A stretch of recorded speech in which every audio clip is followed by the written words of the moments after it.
Facebook travel গ্রুপের নতুন প্রতারণা। ফিমেল আইডির আড়ালে চলছে কসমেটিক্স ব্যবসা। সামাজিক যোগাযোগ মাধ্যম ভিত্তিক বিভিন্ন ট্রাভেল গ্রুপে নতুন করে প্রতারণার অভিযোগ উঠেছে। বিশেষ করে বিদেশ থেকে দেশে ফিরছেন এমন যাত্রীদের টার্গেট করে কিছু অসাধু চক্র ভুয়া ফিমেল আইডি ব্যবহার করে পণ্য আনার অনুরোধ করছে।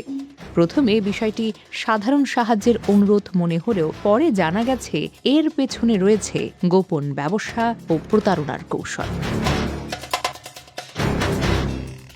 সম্প্রতি কয়েকজন ভুক্তভোগী অভিযোগ করেছেন, ট্রাভেল গ্রুপগুলোতে মেয়েদের ছবি ও পরিচয় ব্যবহার করে কিছু ব্যক্তি দীর্ঘদিন ধরে সক্রিয় রয়েছে। তারা নিজেদের বিদেশে থাকা নারী বা কসমেটিক্স প্রেমী সাধারণ ক্রেতা হিসেবে পরিচয় দেয়। এরপর দেশে ফিরতে যাওয়া যাত্রীদের ইনবক্সে যোগাযোগ করে অনুরোধ করে বিদেশ থেকে কিছু কসমেটিক্স, স্কিন কেয়ার, ব্যবহার্য পণ্য কষ্ট করে এনে দিতে।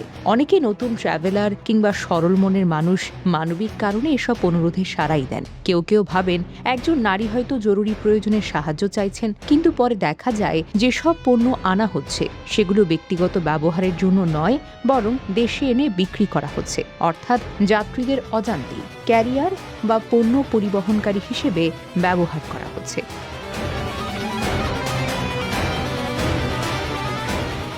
ভুক্তভোগীদের দাবি, এসব চক্র খুব পরিকল্পিতভাবেই কাজ করে। তারা প্রথমে বন্ধুসুলভ আচরণ করে বিশ্বাস অর্জন করে, এরপর পণ্যের ছবি, দোকানের লিংক এবং অর্থ পাঠিয়ে দেয়। যাত্রীরা ভাবেন এটি সাধারণ কোনো অনুরোধ, কিন্তু বাস্তবে তারা একটি আনুষ্ঠানিক ব্যবসার সঙ্গে জড়িয়ে পড়েছে। এতে আইনি ঝুঁকিও তৈরি হতে পারে, কারণ অনেক সময় কাস্টমস নিয়ম না মেনে অতিরিক্ত পণ্য বহন করলে যাত্রীদের জবাবদিহিতার মুখে পড়তে হতে পারে।